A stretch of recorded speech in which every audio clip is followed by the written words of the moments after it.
भला हुआ मेरी माला टूट गई, मैं राम भजन से छूटी। भला हुआ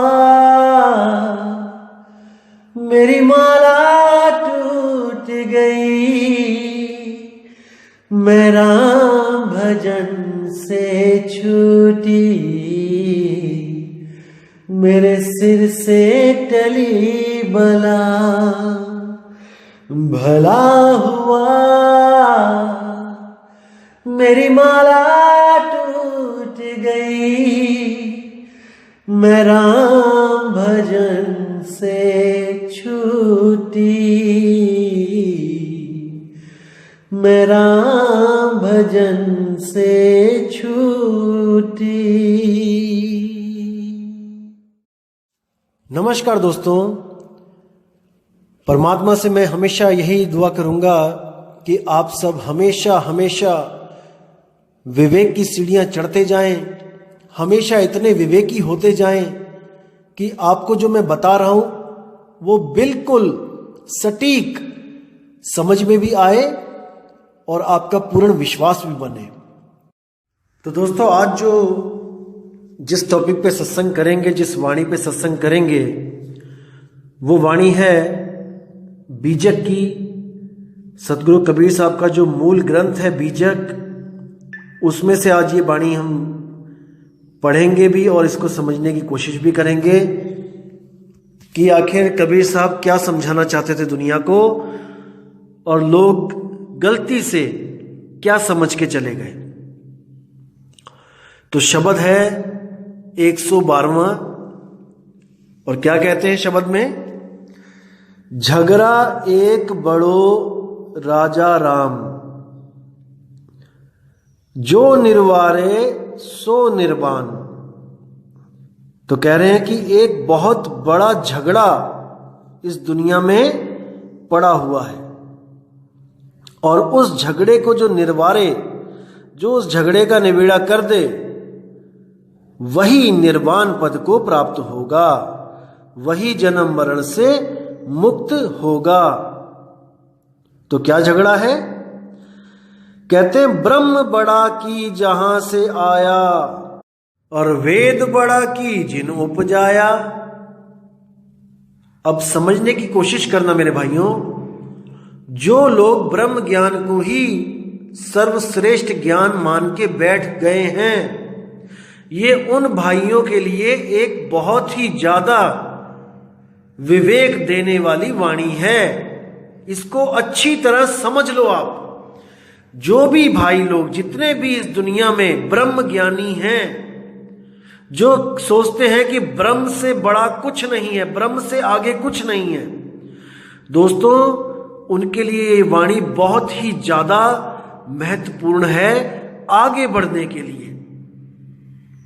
आपको मैं बताना चाहूंगा, जो ब्रह्म के दो स्वरूप, जो मेन दो स्वरूप हैं जिसके द्वारा ये तीन लोक चल रहा है, वो मेनली दो स्वरूप होते हैं ब्रह्म के। एक होता है सरगुण साकार ब्रह्म, और एक होता है निर्गुण निराकार ब्रह्म, जिसको साकार और निराकार कहते हैं। अब निराकार ब्रह्म जो होता है वो लगता है कि अटल है, अविनाशी है और सनातन है। ये भ्रम होता है, लोगों को लगता है कि निराकार ब्रह्म ही परमात्मा है, क्योंकि निराकार ब्रह्म ही जब सृष्टि रचना करनी होती है तो वो साकार ब्रह्म बनके इस दुनिया में अवतरित होता है। वही निराकार साकार रूप धारण करके इस दुनिया में आता है, जिसको सब साधु संत सरगुण साकार ब्रह्म कह के याद करते हैं। जैसे निराकार तो हो गया जो जिसका कोई आकार नहीं है, स्पेस कह देते हैं उसको, शून्य कह देते हैं। और वही जब साकार बन के आता है तो ब्रह्मा विष्णु महेश ये साकार रूप में हो गए। भगवान राम, विष्णु, हनुमान जी, यहां तक कि जो गुरु लोग निराकार को परमात्मा कहते हैं, वो अपने गुरुओं को साकार ब्रह्म घोषित कर देते हैं कि वही निराकार परमात्मा अब गुरु रूप में, साकार रूप में हमारे बीच बैठ के सत्संग कर रहा है। उसमें और निराकार में कोई तिल मात्र का भी फर्क नहीं है। ये हमें अच्छी तरह पढ़ा दिया जाता है निर्गुण निराकारी गुरुओं के सत्संग में, और हमें यह भली भांति बता दिया जाता है कि जो साकार है वो नाशवान है, उसका नाश होगा, लेकिन वो नाश होके निराकार में विलीन हो जाएगा। इसलिए गुरु कभी मरता नहीं है, गुरु साकार रूप छोड़ के निराकार रूप में स्थित हो जाता है। इतनी बात बता के हमें निराकार की भक्ति में दृढ़ कर दिया जाता है, निराकार ब्रह्म में हमें हमारी आस्था लगवा दी जाती है। लेकिन सतगुरु यहां कबीर साहब कहते हैं कि ब्रह्म बड़ा कि जहां से आया, कि भाई तुम जिस ब्रह्म को पूज रहे हो ये पैदा कहां से हुआ है उसको जानो। ब्रह्म बड़ा कि जहां से आया, वेद बड़ा कि जिन उपजाया। आज सब लोग वेदों की बातें करते हैं, वेद के मंत्र में ये लिखा है, वेदों के मंत्र में ये लिखा है, इतने अध्याय के इतने मंत्र में ये लिखा है। दोस्तों, किसने बनाए वेद? किसकी शक्ति से वेद उपजे? जब तक हमें वो शक्ति के बारे में नहीं पता लगा, वेदों को पढ़ पढ़ के हम कुछ भी प्राप्त नहीं कर सकते, कुछ भी। आप वेदों को कंठस्थ कर लो, मुंह जबानी याद कर लो, तोते की तरह रट लो, लेकिन आप उसको प्राप्त नहीं कर पाओगे जिनकी वजह से वेद भी अस्तित्व में आए हैं। और वो कौन है? वो आत्मा है। आत्मा ना होती तो मन और तन वेद लिख ही ना पाते। इसको समझो। आप आज जिस मंदिर की पूजा कर रहे हो, अगर आत्मा ना होती तो वो मजदूर, वो मिस्त्री कभी भी मंदिर ना बना पाते। केवल आत्मा की वजह से जिस चीज को ये बना रहे हैं, अपनी आत्मा को ना जानने के कारण ये बनाई हुई चीजों के आगे माथा टेक रहे हैं। इतना समझो। कोई भी भगवानों की मूर्ति है, एक कारीगर जो शूद्र जाति का होता है, उस मूर्ति के छाती पे पैर रख के अपने औजारों से उस पत्थर को एक आकृति देता है। वही आत्मदेव उस मजदूर में भी है, उस कारीगर में भी है, और वो उस जड़ पत्थर को एक आकृति देता है। अब उसी के पैर के नीचे वो मूर्ति पड़ी है, और वही मूर्ति जब मंदिर में जाती है तो उसी शूद्र को, उसी कारीगर को मंदिरों में प्रवेश वर्जित हो जाता है। सोचो कितनी बड़ी बात है। जिसने उस पत्थर को भगवान का रूप दिया, उसी को अब दर्शन करने का कोई अधिकार नहीं है। पुराने समय की बात कर रहा हूं मैं। आजकल तो सबको समान अधिकार है, सब जा सकते हैं मंदिर में, क्योंकि कानून का डंडा है। अगर कोई किसी को गलत बोलेगा, नीच जात का कोई बोलेगा, तो उस पर केस भी चल जाएगा, कानून का डंडा है। अगर ये कानून ना होता भाई, तो आज भी वही स्थिति होती जो उस समय थी जब कबीर साहब आए थे इस दुनिया में। जब शूद्रों को मंदिरों की चौखट पे भी नहीं खड़े होने दिया जाता था, उनके गलों में मटकी बांध दी जाती थी कि गली में मत थूकना, राह चलते मत थूकना, कहीं किसी ब्राह्मण का पैर ना आ जाए तुम्हारे थूक पे। तो उनके गले में वही मटकी बांध के उसी मटकी में थूकने को कहा जाता था। तो इतना अत्याचार उन शूद्रों के साथ हुआ, और वही शूद्र भगवानों को आकार में लेके आ रहा था, वो भी अपने पैर के नीचे रख के। तो समझो मेरे दोस्तों, मेरे भाइयों, इस मूल ज्ञान को समझो। ये मूल ज्ञान सब भ्रमों से बाहर निकालने के लिए बनाया जा रहा है, बताया जा रहा है। जो गुप्त ज्ञान है उसको प्रकट किया जा रहा है। तो इसको धैर्य से, इसको विवेक से समझते जाओ, आपको हर चीज क्लियर होती जाएगी। ये बिल्कुल सीधा रास्ता है दोस्तों। तो क्या कहते हैं, वेद बड़ा कि जिन निर्माया। आप वेदों को पढ़ो, समझो और जो उसमें इशारा किया गया है उसको प्राप्त करने की कोशिश करो, उस आत्मदेव को, ना कि उन मंत्रों को जो आत्मा के द्वारा ही अस्तित्व में आए हैं। आत्मा अनादि है और मंत्र ये उसके द्वारा एक समय, एक काल में बनाए गए हैं। जो चीज आज बनी है तुम उसको जप के उस अनादि आत्मा को कैसे प्राप्त कर सकते हो? अन्यथा नहीं कर सकते हो, कभी नहीं कर सकते। ये तो कोई भेदी गुरु मिले और आपको ये तंत्र मंत्र जंत्र छुड़वा दे और उस अविनाशी अक्षर का लखाव करा दे, तब आपकी बात बन सकती है। जैसे साहिब कहते हैं, मोको कहां ढूंढे रे बंदे, मैं तो तेरे पास में। ना मंदिर में, ना मस्जिद में, ना काबे कैलाश में। अब जब ये लाइन आप पढ़ोगे कि ना मंदिर में, ना मस्जिद में, ना काबे कैलाश में, तो आपका विवेक काम करेगा कि कबीर साहब मना कर रहे हैं कि मंदिर, मस्जिद, काबे में जाने की जरूरत नहीं है। नहीं है, इतना तो विवेक आपका काम करेगा कि हां, मंदिर नहीं जाना है, मस्जिद नहीं जाना है। लेकिन अब आगे वो कहते हैं कि नाम है जप में, नाम है तप में, नाम है व्रत उपवास में। अब यहां पर लोगों को विश्वास नहीं होता कि ऐसा भी हो सकता है क्या, कि बिना कोई नाम जपे, बिना कोई साधना किए, तपस्या किए, क्या ऐसा हो सकता है कि वो परमात्मा मिल जाए बिना किसी योग साधना क्रिया के, बिना क्रियाओं के? कौन सी क्रियाएं? चांचरी, भूचरी, खेचरी, अगोचरी, उन्मुनी। ये 5 यौगिक क्रियाएं हैं जो युगों युगों से चलती आ रही हैं। इनके बारे में आपको बताऊंगा, जब एक अलग ऑडियो बनाऊंगा तो मैं इन 5 के बारे में आपको बताऊंगा कि ये क्या होती हैं, ये कौन सी क्रियाएं हैं। चांचरी, भूचरी, खेचरी, अगोचरी, उन्मुनी।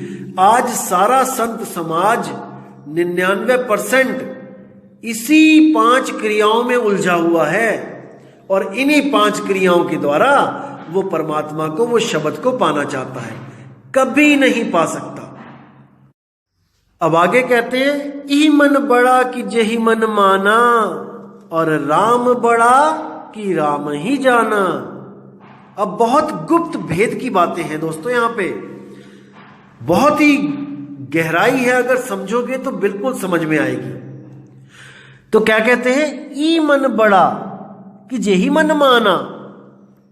अब बात चल रही है यहां पे 2 मनों की, कि भाई ये मन बड़ा है जिसके लिए दुनिया कहती है कि मन भटकाता है, मन बहुत बड़ा दुश्मन है, मन सबको गुलाम बना के बैठा है। ई मन बड़ा, ये वाला मन बड़ा है, या जेही मन माना, या जिन लोगों का जो मन मान चुका है वो बड़ा है। यानी कि जो गुरु की शरण में आके बिल्कुल निम्न पद में आ गया है, वो मन मस्त हाथी, वो गुरु की शरण में आके भीगी बिल्ली बना हुआ है, वो पूरा सरेंडर कर चुका है। जैसे एक हाथी होता है, जल्दी किसी के बस में नहीं आता, क्योंकि मन को हाथी के समान बताया गया है कि हाथी है, जैसे जल्दी आदमी के बस में नहीं आता है, पूरा तहलका मचा देता है। जैसे अगर वो पागल हो जाए, या फिर वो अगर मदिरा पान कर ले, या फिर वो मस्ती में आ जाए, तो वो किसी को नहीं बख्शता। इसी तरह जब मन अपने 5 विकारों में दृढ़ हो जाता है, पूर्ण हो जाता है, तो वो भी ऐसा तहलका मचाता है आपकी जिंदगी में कि आपको कोई ठिकाना नहीं मिल पाता। तो यही बोला गया है कि वो हाथी, वो मदमस्त हाथी कब कंट्रोल होता है? जब गुरु रूपी अंकुश जब उसके सिर पे बजता है। तो जब उसके सिर पे अंकुश लगाया जाता है तो इतना बड़ा हाथी भी ऐसे कंट्रोल में आ जाता है जैसे आपका स्टीयरिंग, कार का स्टीयरिंग होता है। दाएं को मोड़ोगे तो पूरी बड़ी कार दाएं मुड़ जाएगी, बाएं को मोड़ोगे तो इतनी बड़ी कार बाएं मुड़ जाएगी। भले आप में ताकत ना हो, लेकिन आप स्टीयरिंग के द्वारा पूरी गाड़ी को मोड़ सकते हो, जिसका वजन 2000-5000 किलोग्राम है। उस पूरी गाड़ी को आप केवल एक स्टीयरिंग की वजह से बड़े आराम से मोड़ सकते हो। इसी तरह ये जो मन है, गुरु रूपी अंकुश जब इसके सिर पे पड़ता है तो ये कंट्रोल में हो जाता है। तो कहते हैं ई मन बड़ा कि जेहि मन माना, और राम बड़ा कि राम ही जाना। अब यहां पर गुप्त भेद है। राम बड़ा कि राम ही जाना, मतलब राम मंत्र बड़ा है या जो उस मंत्र को जानता है, आत्मदेव, इन दोनों में से बड़ा कौन है? जैसे एक दीवार पे लिखा है राम, अब उस राम को कौन पढ़ सकता है? जो पढ़ा लिखा इंसान है। जो अनपढ़ है वो दीवार पे देख तो सकता है कि कुछ लिखा है, लेकिन वो पढ़ नहीं सकता। मतलब कि जो राम का नाम दीवार पे लिखा है वो स्वयं ये भी बता नहीं सकता कि मैं राम हूं। इसको समझो। जो सामने दीवार पे राम लिखा हुआ है वो जागृत नहीं है, वो चेतन नहीं है। वो नहीं बता सकता कि मैं राम हूं। केवल पढ़ा लिखा बंदा ही उसको पहचान सकता है कि ये राम लिखा है। तो जो खुद अपने बारे में नहीं बता सकता वो बड़ा है, या जो पढ़ के उसको जान रहा है कि ये राम लिखा है कि श्याम लिखा है, वो बड़ा है। समझो इसको। एक मूर्ति जो खुद अपने ऊपर से धूल नहीं हटा सकती, जो अपनी गंदगी नहीं साफ कर सकती, वो बड़ी है, या एक ब्राह्मण जो उसको जाके रोज साफ करता है, वो आत्मदेव? कौन बड़ा है? खुद परम चेतन होते हुए भी, खुद चेतन अवस्था में होते हुए भी हम जड़ की पूजा में लगे हुए हैं। हम जड़ को पूज रहे हैं। भाई, जिस तरह ये मूर्ति जड़ है उसी तरह ये मंत्र भी जड़ है। इसको समझो। जैसे मूर्ति आपका कल्याण नहीं कर सकती, वैसे ही मंत्र भी आपका कल्याण नहीं कर सकते। राम बड़ा कि राम ही जाना। समझो इसको मेरे भाइयों। अब आगे क्या बोलते हैं? भ्रम भ्रम कबीरा फिरे उदास, और तीरथ बड़ा कि तीरथ का दास। अब देखो कितनी स्पष्ट यहां पे वाणी बोल दी साहिब ने। मैंने आपको पहले बताया था कि जहां पे लिखा हो कबीरा वो होता है अज्ञानी जीव, और जहां पे होता है कबीर वो होता है ज्ञानी गुरु, सतगुरु कबीर साहब, या फिर कोई चेतन जागृत अवस्था वाला कोई गुरु जो अपने स्वरूप को जानता है, उसके लिए भी कबीर बोला गया है। तो यहां बोला है भ्रम भ्रम कबीरा फिरे उदास, यानी कि बेचारा कबीरा जो अज्ञानी जीव है वो जड़ चेतन का निबेड़ा ना करने के कारण भ्रमता फिर रहा है। कभी कहीं घूम रहा है, कभी कहीं जा रहा है, कभी किसी तीर्थ पे जा रहा है, कभी किसी नदी में जाके नहा रहा है, कभी किसी गुरुद्वारे जा रहा है, कभी किसी मंदिर जा रहा है, लेकिन उसका भरम जाल नहीं टूटने वाला।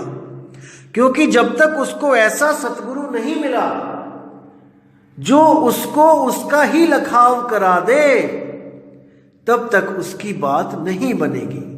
भाइयों, नहीं बनेगी।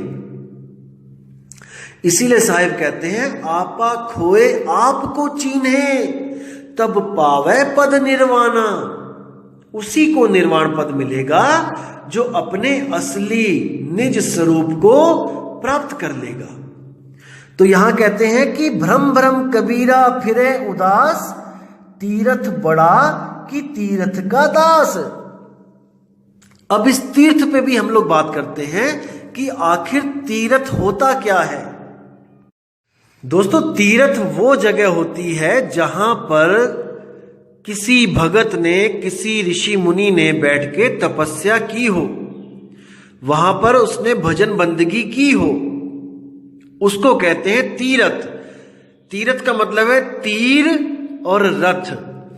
शरीर रूपी रथ को साध कर जो तीर यानी पार होने की जो कोशिश कर गए यहां पे, उन्हीं के स्थानों को तीर्थ बोला जाता है।